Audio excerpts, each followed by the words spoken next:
कि यदि कोई नारी पूरे कुटुंब के साथ में रह रही है, देवरानी जेठानी सास ससुर नातेदार रिश्तेदार सब आपके साथ में रह रहे हैं, सब कोई, और यदि कोई नारी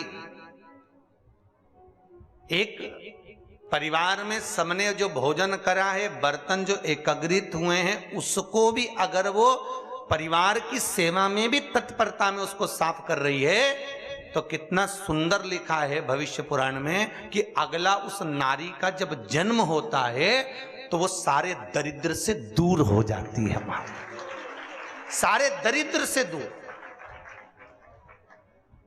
धन वाली सेवा नहीं।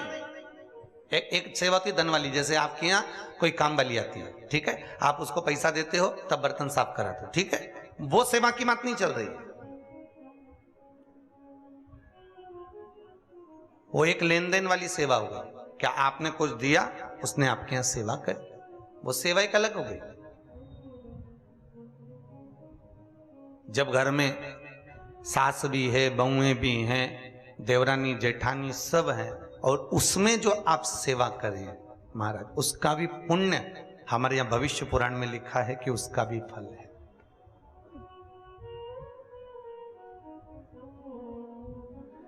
84 लाख योनियां मनुष्य को काटना है। कितनी योनियां? 84 लाख।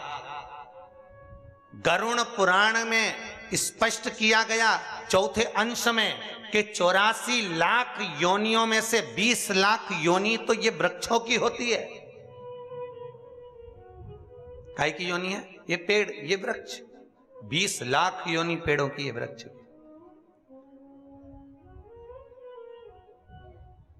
ये तुम जो मनुष्य देह में अपन सब बैठे हैं, तो ये मत सोचना कि तुम्हारी योनि नहीं थी, पहले तुम भी पेड़ बन के पैदा हुआ।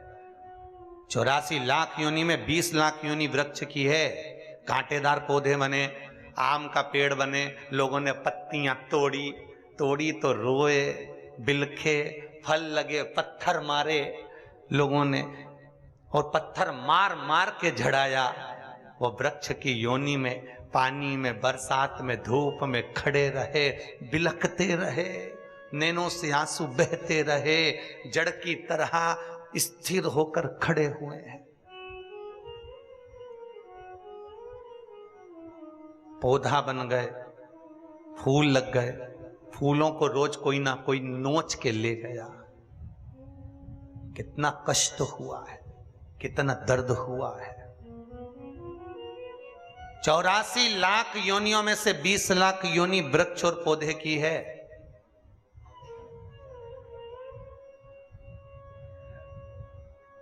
बीस लाख योनि जलचर की है। पानी में जो कई जम जाती है, कई, उस कई में जो कीड़े पड़ जाते हैं उसकी योनि। 20 लाख अलग अलग वैरायटी के कीड़े बने। कोई नहाने आया, पांव रखाया, मां मर गए। कोई कपड़े धोया, मां मर गए। कोई ने झाड़ू लगाई, फिनाइल डाला, वहां मर गए। 20 लाख योनि इसकी है। तुम अपन सोचें कि बताओ, ऐसी भी योनि होती है? 84 लाख योनियां काटते काटते काटते काटते तब जाकर ये मनुष्य की देह मिली है। तब मिली, आखिरी में मनुष्य का शरीर प्राप्त हुआ। और 84 लाख योनियां काटने पर जो मानव की देह मिली, वो केवल दो ही कारण है।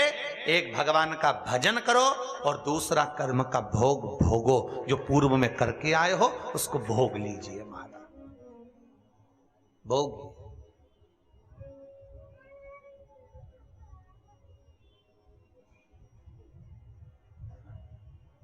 कितने लड़के देखे तुम्हारे लिए? अरे बोलो तो जरा जम के। कितने देखे, पर तुम्हारी किस्मत में यही भेरू लिखा था? अरे बोलो तो सही। और इनके लिए भी कितनी लड़कियां देखी साहब। हर रिश्तेदार से बोल के रखा, पत्रिका में देखा, इसमें देखा, उसमें देखा, कितने संबंध देखे, पर इनकी किस्मत में यही जगदम्बा लिखी थी। बोलो सही है कि गलत है? कितने देखे, करोड़ों लोग इस पृथ्वी पर रहते हैं, हजारों रिश्तेदार हैं, ना जाने कितने इस बसई में, तुम्हारे गांव में, नगर में ना जाने कितने होंगे, पर तुम्हारी किस्मत में हजारों करोड़ों को छोड़कर यही क्यों लिखा था? और तुम्हारी किस्मत में करोड़ों लोगों को छोड़कर यही जगदम्बा क्यों लिखी थी? कारण? अरे बोलो तो। जन्म जन्म का साथ है हमारा तुम्हारा, एक जन्म में बदला पूरा नहीं होगा तो लेंगे जन्म दोबारा।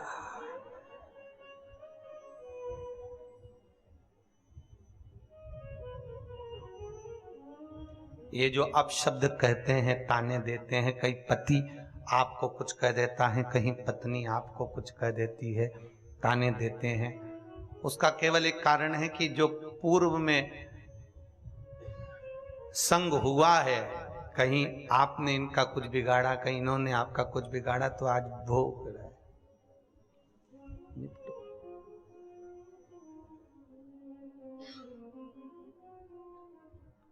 महाराज जब भी बोलती है ऐसा बोलती है कि मेरे दिल को कछोट जाता है।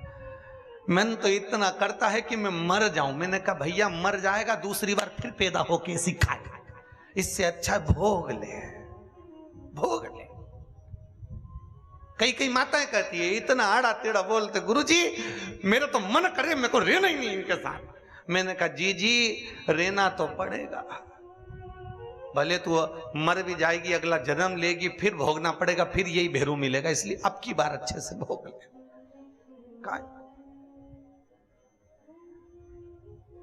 संबंध है, क्यों रोए? मनुष्य का शरीर मिला है, जीवन मिला है, मानव की देह मिली है, और ये शरीर, ये देह भगवत भजन के लिए और भोगने के लिए मिली है। इसलिए फिर निवेदन करूंगा, मत बुरे कर्म कर बंदे वरना पछताएगा, भगवान की आंखों से तू बच नहीं, तू बच नहीं। एक दुकान पर सामान खरीदने जाओ तो लिखा होता है कैमरे की निगाह में हो। भगवान कहते हैं मैंने जब तुझे मां के गर्भ में भेजा था, उस दिन से लेकर तू मरेगा तब तक मेरी निगाह में रहेगा, तब तक तू मेरी निगाह में। कितना भजन कर रहा है, कितना स्मरण कर रहा है, कितना कीर्तन कर रहा है, कितनी श्वासें तूने भजन में लगाई है और कितनी श्वासें तूने भोग और विलास में लगाई है, ये उसको ज्ञात है।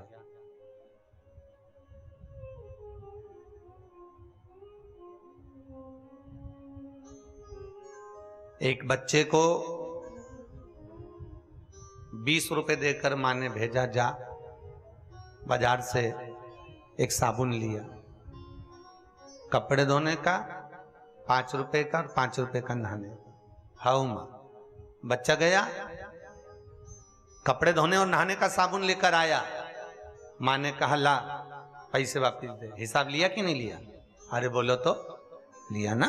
अपने बच्चों से 10 रुपए का हिसाब ले सकते हैं तो ध्यान रखना, वो भी जगत का बाप है, तुम्हारे जाते से ही एक एक श्वास का हिसाब लेगा कि कहां गवा दी है, कहां गवाई, बचपन कहां गया, जवानी कहां गई, अधेड़ी कहां गई, बुढ़ापा कहां गया, किस जगह पर इन श्वासों को गवाया है आप, किस जगह पर?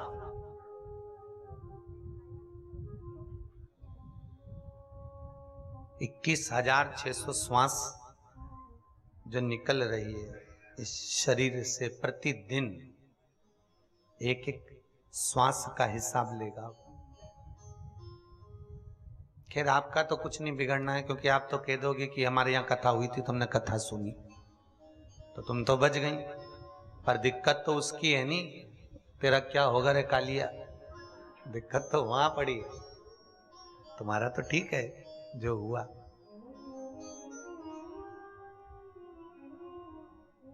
इसलिए निवेदन है, मुख में हो राम नाम, राम सेवा हाथ में, तू अकेला नाही प्यारे, राम तेरे साथ में। जिंदगी की बागडोर हाथ दीना नाथ के, वो महलों में राखे चाहे झोपड़ी का बांसुरी, ये उसके हाथ में। चित्त वृत्ति परमात्मा को दिए जाए हर पल हर घड़ी। महाराज भगवान से मांगना तो भक्ति मांगना, माया के चक्कर में मत पड़ना, क्योंकि भगवान अगर भक्ति दे देगा तो माया पति जब हमारे पीछे चलेगा तो माया भी उनके पीछे चलेगी। मायापति अगर हमारे पीछे चल रहे हैं तो माया भी हमारे पीछे पीछे चलने वाली। अगर आपने भक्ति मांगी है तो, और यदि भक्ति नहीं मांगी, माया के चक्कर में पड़ गए तो फिर वो आपके हाथ, फिर वो आपका ब्रह्म, आपका। महाराज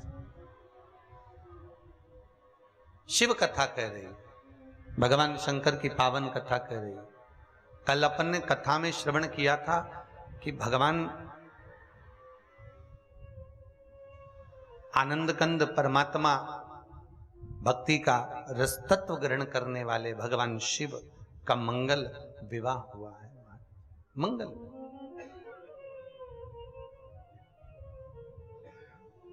और मंगल विवाह की ओर जब अग्रण्य हुए, माता पार्वती जी का जन्म, मां जगत जननी जगदम्बा माता पार्वती प्रकट हुई है, और माता पार्वती का जो प्रागट्य हुआ है, जन्म हुआ है, हिमालय राज के घर में, मेनावती के गोद में, उनके गर्भ से हुआ है। कथा के प्रथम में कहा था मेना, धन्या और कला, ये पितरों की 3 बेटियां। बस इन्होंने जिंदगी में एक गलती कर दी। पितृलोक में रहने वाली इन पितरों की बेटियों ने एक गलती करी थी कि सनत कुमार बैठकर तप कर रहे थे, सनकादि ऋषि बैठकर भगवत भजन कर रहे थे, और वहीं से ये मेना, धन्या और कला तीनों निकल कर गई। जब पहले मेना निकल कर गई, उसके लहंगे से सनत कुमार की जंघा में चोट लग गई।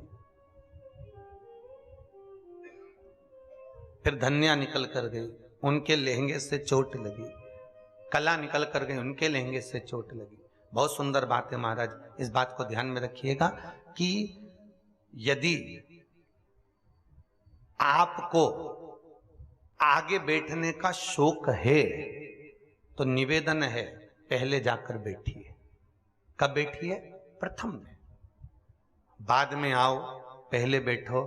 किसी के चरण में चोट ना लगे, किसी को अपना पांव ना लगे, किसी को अपनी लात ना लगे। क्यों? शिव महापुराण कथा कहती है, श्रीमद् भागवत कथा में भी वर्णन किया वेदव्यास जी ने, कि जब किसी पंडाल के अंदर जितने भी भगत वैष्णव जीव संत जन आनंदमय परमात्मा की कथा का रसतत्व ग्रहण करते हैं, भगवान की कथा को जब कोई श्रवण करने बैठता है तो वो केवल मनुष्य नहीं होता, 33 कोटि देवता उस कथा को सुनने के लिए बैठते हैं और उनके रूप में विराजमान होते हैं। तो हम आए और हमारे चरण किसी को लगे, हमारा पांव किसी को लगे, हमारे कहीं चोट किसी को लगे, तो उसका दुख, उसका कष्ट हमको भोगना पड़ता है, जैसे मेना, धन्या और कला को भोगना पड़ रहा।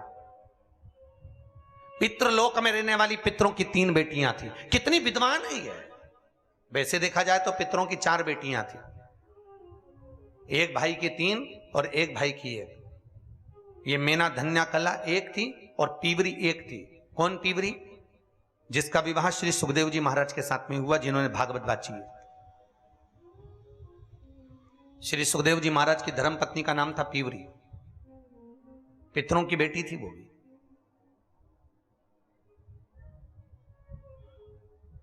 तो मैना निकल कर गई, फिर धन्या निकल कर गई, फिर कला निकल कर गई। उनके चरण की चोट, उनके चरण का प्रहार, उनके लहंगे का, वस्त्र का चोट सनत कुमार की जंघा पर लग गया। इतने में एक चोट तो सहन कर ले व्यक्ति, अगर कोई का एक का पांव लगे तो चल जाए, पर जो निकले ना पांव मारता मारता जाए तो अच्छा लगे क्या? वो श्रेष्ठ कहा? हमारे यहां कितना सुंदर कहा गया, भीष्म गीता में स्पष्ट कहा गया कि 4 तरह का भोजन बेकार होता है। भीष्म गीता में कहते हैं 4 तरह का भोजन बेकार होता है। पहले नंबर का भोजन, जिस भोजन की थाली को कोई लांग कर चले गया, फिर वही चोट लगने वाली बात है। जिस भोजन की थाली को कोई लांग कर चले गया, वो नाली में पड़े हुए कीचड़ के बराबर होता है। दूसरे नंबर का भोजन, जिस भोजन की थाली में ठोकर लग गई, वो भ्रष्टा के बराबर होता है, गंदगी के बराबर। तीसरे नंबर का भोजन, जिस भोजन की थाली में बाल पड़ा हो, वो दरिद्रता प्रदान करता है महाराज। और चौथे नंबर का भोजन, पति और पत्नी अगर एक ही थाली में भोजन कर रहे हैं तो वो मदिरा के तुल्य होता है महाराज। वो मदिरा के तुल्य है अगर पति और पत्नी एक ही थाली में भोजन कर रहे हैं। खैर आप लोग तो चतुर हो वसई वालों, आप लोग तो नहीं करते होगे, पर वो तो शास्त्र में लिखा है इसलिए हम बता रहे हैं। ठीक है,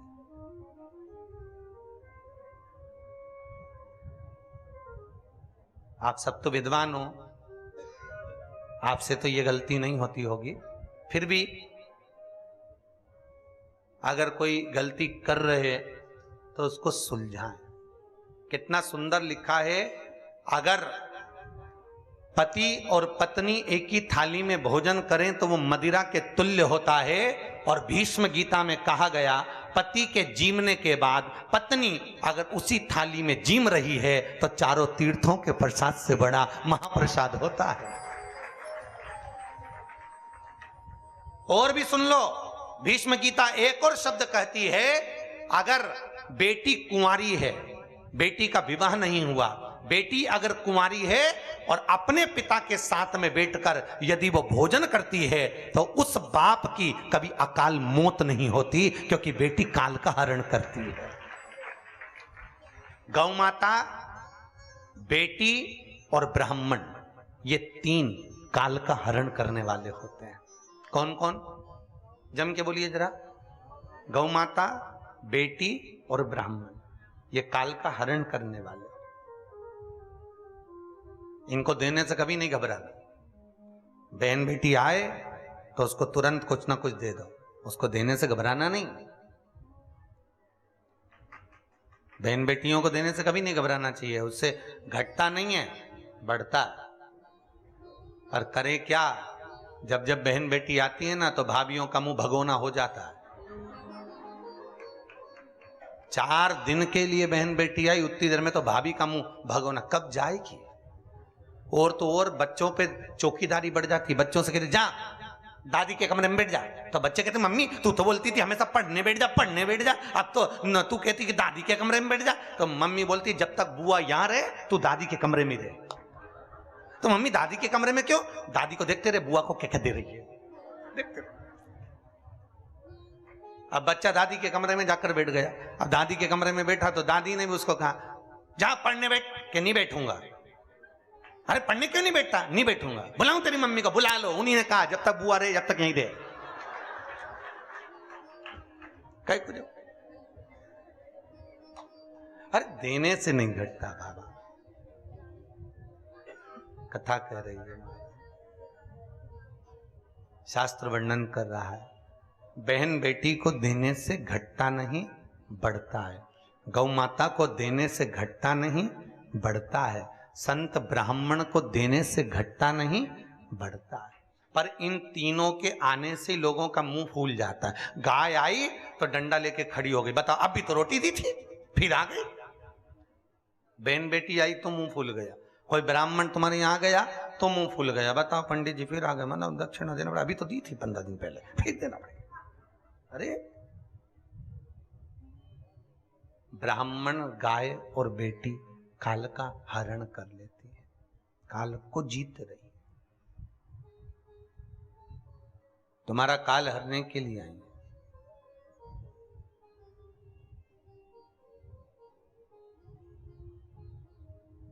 तो निवेदन है, अगर बेटी पिता के साथ में भोजन कर रही है तो उस बाप की अकाल मौत नहीं होती, काल को हरती है। और माताओं से निवेदन है आपका नियम है कि आप अपने पति के साथ ही भोजन करती हो, तो हम आपका नियम नहीं तोड़ेंगे, क्योंकि आप शादी से नियम लेके बैठी थी। पहली बार जब उसने टेबल पे तुमको गुलाब जामुन खवाई, तुमने उसको खवाई, उसी दिन से भ्रष्ट बाड़ा जो चालू हुआ था। तो हमारा तो केवल इतना सा निवेदन है, कथा के माध्यम से अगर थोड़ा सा सुधरना है तो सुधर जाओ, नहीं सुधरो तो सिधर जाओ, पर सुधरो, थोड़ा सा सुधरो। तुम्हारा एक साथ भोजन करने का नियम है, खूब प्रेम से करो, पर निवेदन इतना सा है, थाली 2 लगाओ। कितनी लगाओ? 2। एक आपकी, एक उनकी, दोनों बैठ के पाओ, पर एक थाली में दोनों मत पाओ। एक थाली में दोनों नहीं, वो मदिरा के तुल्य होता है। हमने कहा जगदम्बा, शास्त्र उठाकर पढ़ ले, भीष्म गीता में लिखा हुआ है, पति पत्नी जब एक थाली में भोजन करते हैं तो उनमें प्रेम नहीं बढ़ता, पति के दिमाग में क्रोध बढ़ता है। भीष्म गीता में लिखा है। 4 दिन अगर पति पत्नी एक थाली में भोजन कर रहे हैं तो 5वें दिन या तो पत्नी का मुंह फूला दिखेगा या पति का मुंह फूला दिखेगा। हर 8 दिन के अंदर 2 दिन फूली भाई और फूला भाई मिलेगा।